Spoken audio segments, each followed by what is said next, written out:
हमारी जिंदगी में अगर वो ना हो तो फिर कुछ भी नहीं है। हमारी दाढ़ियों से हमारी इज्जत नहीं है, हमारी टोपियों से हमारी इज्जत नहीं है, हमारे जुब्बे कुब्बे से हमारी इज्जत नहीं है, बल्कि हमारी इज्जत नामे मुस्तफा से है।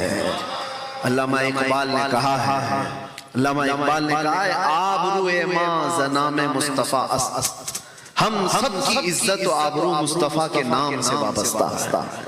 अगर वो नाम हट गया तो फिर कुछ भी नहीं है, कुछ भी नहीं है। जिसको आला हज़रत क्या कहते हैं, वो जो न थे तो कुछ न था, वो जो न हो तो कुछ न हो। जान है वो जहान की और जान है तो जहान है, जान है तो जहान है। आपको एक बात याद रखना चाहिए, पूरी जहान की जान को कहा गया है, पूरे दुनिया की जान है वो, और हमारी जान कैसे ना हो। और कुरान कहता है अन्नबिय्यु औला बिल मुमिनीन मिन अनफुसिहिम, कुरान में अल्लाह फरमाता है नबी मोमिनों से उनकी जान से ज्यादा करीब है। जान से ज्यादा चीज क्या हो सकती है, करीब करीब। लेकिन कुरान कह रहा है कि नबी तुम्हारी जान से ज्यादा करीब करीब। इसीलिए बुजुर्गों ने हमें यही अकीदा दिया है कि अल्लाह की सरसा बकदम शान है ये, इंसान नहीं इंसान वो इंसान है ये। कुरान तो ईमान बताता है उन्हें, और ईमान ये कहता है मेरी जान जान है। बात समझ में आ रही है? वो ईमान की भी जान है, हम सब की इज्जतों की भी जान है। और आदमी जब जान की परवाह करेगा तभी जिंदा भी रहेगा, जान की परवाह करेगा तो जिंदा रहेगा। इस बात को समझ करके चलिए। और अगर किसी को उसकी जान की परवाह नहीं हो तो कभी भी मर जाए। जान की परवाह करने का मतलब यह है कि हम सबको इज्जत रसूल की परवाह करनी चाहिए। वो हमारी जान, वो हमारी जान। मैं आपको बताता हूं, मुझे कुछ डिपार्टमेंट वाले उठाकर ले गए और काफी देर तक एक मसले में इन्वेस्टिगेट कर रहे थे। कहा कि आप इतना ज्यादा बयान में जो है सख्ती क्यों लाते हैं। एक ऑफिसर साहब उन्होंने हमसे कहा कि जब भी ऐसी कोई बात आती है ब्लास्फेमी जिसको बोलते हैं, गुस्ताखी हुजूर सल्लल्लाहु अलैहि वसल्लम की शान में कोई तौहीन कर रहा है, तो इतनी ज्यादा आपके अंदर क्यों एनर्जी है, आप ही क्यों बोलते हैं। मैंने उनसे कहा आपको इसमें क्या पूछना है वो पूछिए। कहा नहीं बस इस मसले में आप इतना कड़क क्यों होते हैं। साहब मैं आपको बता रहा हूं, 3 बड़े बड़े ऑफिसर बैठे हुए थे। मैंने उनसे कहा अगर मैं कहूं आपकी मां बदकार थी, वो कुर्सी से उठ गए। कहा कि मेरी मिसाल क्यों दे रहे हैं आप। मैंने कहा मैं आपको गाली नहीं दे रहा हूं, अगर किसी ने कहा तो आप क्या कहेंगे। आप तो पावर में हैं, वर्दी में हैं, यूनिफॉर्म आपके पास है, सब कुछ है। तो कहा नहीं ये तो बर्दाश्त नहीं होगा कि कोई माँ के बारे में बोले, लेकिन मुफ्ती साहब आप एग्जाम्पल मेरे ऊपर ही क्यों दे रहे हो, मेरी माँ को ही क्यों बोल रहे हो। कहा मैं कुछ भी नहीं, आपकी माँ को भी नहीं कह रहा, नहीं कहूंगा, लेकिन एक बात याद रखिए, आपको अपनी माँ के बारे में सुनना भी बर्दाश्त नहीं। और हम करोड़ों माओं से ज्यादा अपने नबी से मोहब्बत करते हैं। हमारे लिए हमारे नबी पाक सल्लल्लाहु तआला अलैहि वसल्लम की मोहब्बत हजारों नहीं करोड़ों माओं से बढ़ करके है। जिसने हमें माँ की इज्जत बताई है, जिसने हमें माँ की मोहब्बत सिखाई है, उस रसूल के खिलाफ हम सुन करके कैसे गवारा कर सकते हैं। और आज ये पॉइंट समझ करके चलना, हम जिंदा हैं या मुर्दा हैं कैसे पता चले। इमाम गजाली रहमतुल्लाह तआला अलैह फरमाते हैं जब आदमी उम्मत मुस्लिमा जिंदा है या मुर्दा है पता करना हो तो उनके नबी के बारे में उनसे बात करके देखो। हुजूर पाक सल्लल्लाहु अलैहि वसल्लम की बात करते हैं, चेहरा खिल जाता है, वो जिंदा है, वो जिंदा है। हुजूर पाक सल्लल्लाहु तआला अलैहि वसल्लम की बातों पर उसके चेहरे पर कोई असर ही नहीं आता तो मुर्दा है। वो जी तो रहा है लेकिन वो मुर्दा है। इसलिए कि जान को जब भी आदमी कोई टच करता है तो उसके अंदर हरकत तो होती ही। एक मरे हुए आदमी को आप 1000 वाट का करंट भी लगाओ, क्या होने वाला है, कुछ होगा। जिंदे आदमी को 5 वाट का भी थोड़ा सा झटका लगाओ, फिर देखो कैसे होता है। क्यों? जान है तो हरकत हो जाएगी, करंट थोड़ा सा लगेगा हरकत हो जाएगी। और मुर्दा आदमी को हजारों वाट का करंट भी लगाओ कुछ नहीं होगा, ज्यादा काला हो जाएगा और काला हो जाएगा।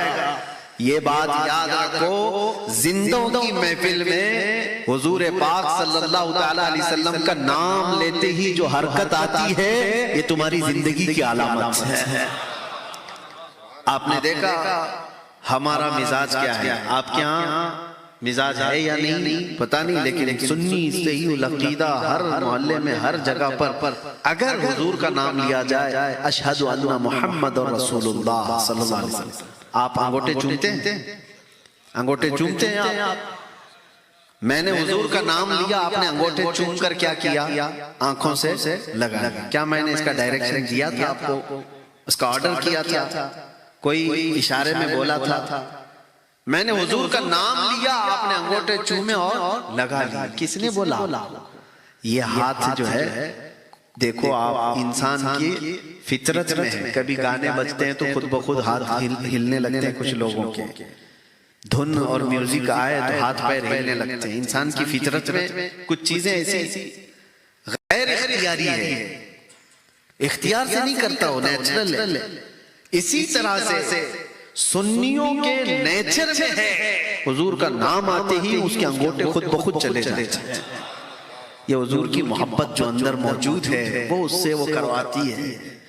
ये सब मैं आपको जो बातें बता रहा हूँ, ये जिंदगी के बाकी होने की अलामतें हैं। और इसी वजह से हम आपके साथ बयान भी कर रहे हैं, खिताब भी कर रहे हैं। अगर यहाँ जिंदे ना होते तो हम बयान भी क्यों करते? मुर्दा लोगों में हम क्या बयान करें? जहां पर हुजूर पाक सल्लल्लाहु तआला अलैहि वसल्लम के नामे पाक को लेकर के आए काए है तो मैं वहां जाता ही नहीं।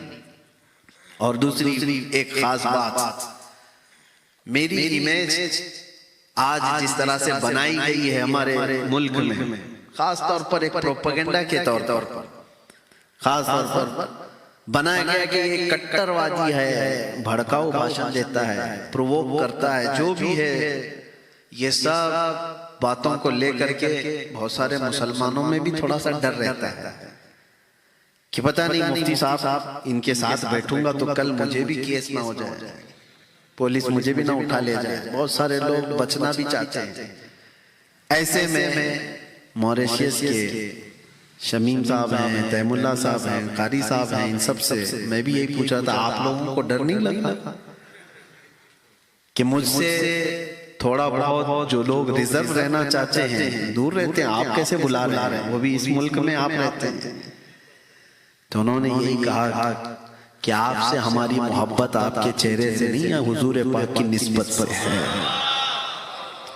अल्लाह के नबी सल्लल्लाहु तआला अलैहि वसल्लम की मोहब्बत की वजह से है। और इस जुर्म में अगर हमको कोई सजा होती है तो उस सजा का मजा ही अलग है।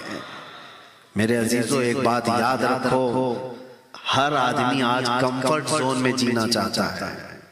कंफर्ट जोन का मतलब ये है कि वो कोई भी थोड़ा सा स्ट्रगल नहीं चाहता। तो फिर मैं कहता हूं, अगर जरा बराबर भी स्ट्रगल नहीं करना है, मुसीबत नहीं देखना है, तो करबला की दास्तान सुनना छोड़ दो। गौस पाक की करामतें बयान तो होती हैं, उनकी स्ट्रगल वाली लाइफ सुनना छोड़ दो। गरीब नवाज का सफर सुनना छोड़ दो। कोई जिंदगी ऐसी नहीं है बुजुर्गों की जिन्होंने स्ट्रगल ना किया हो। दीन इस्लाम हमेशा कुर्बानियां मांगता है, और जो सिर्फ हलवा पराठे वाला दीन लेके चलना चाहता है वो तो कभी भी डावाडोल होगा। हालात जब इधर के हो जाएंगे तो उधर के हो जाएगा।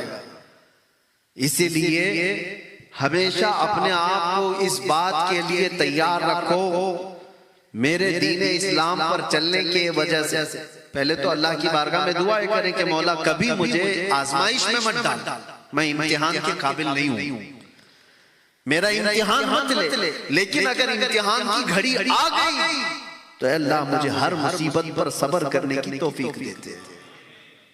हाँ, ये नहीं कि वहां से भाग गए। जैसे अभी मैं बता रहा था, जेल के हालात मैंने खुद देखा है। साल 2 साल जिसके जेल में हो जाए तो फिर वो बहकी बहकी बातें करने लगता है, खुदा के खिलाफ, कुरान के खिलाफ। कुछ नहीं है, स्ट्रगल की जो लाइफ है ये बहुत सारे चैलेंजेस ले आती है। इस्लाम पर कायम रहेगा कि नहीं रहेगा? एक चीज मैं आपको बताता हूं, हुजूर पाक सल्लल्लाहु ताला अलैहि वसल्लम मक्का में हैं, एक सहाबी हजरत अबू जुंदल, नाम याद रखना, हजरत अबू जुंदल, उस वक्त कुफारे मक्का मुशरिकीन पकड़ लेते थे और कैद करते थे। अबू जुंदल को भी कैद कर लिया, मारते थे, रोज मारते थे, तकलीफें देते थे। और इस असना में हुजूर सल्लल्लाहु ताला अलैहि वसल्लम हिजरत करके मदीने चले गए और ये काफिरों की जेल में रह गए। सोचो आप, जुर्म कुछ भी नहीं है, सिर्फ इस्लाम लाने की बुनियाद पर उनको जेल के अंदर रखा गया है, जंजीरों से बांध करके, चैन से। और 6 साल गुजर गए थे। उसके बाद नबी पाक सल्लल्लाहु ताला अलैहि वसल्लम जब वापस उम्रा के लिए आ रहे थे, आपको तारीख मालूम होना चाहिए, मक्का के काफिरों ने रास्ता रोक दिया। हुजूर सल्लल्लाहु ताला अलैहि वसल्लम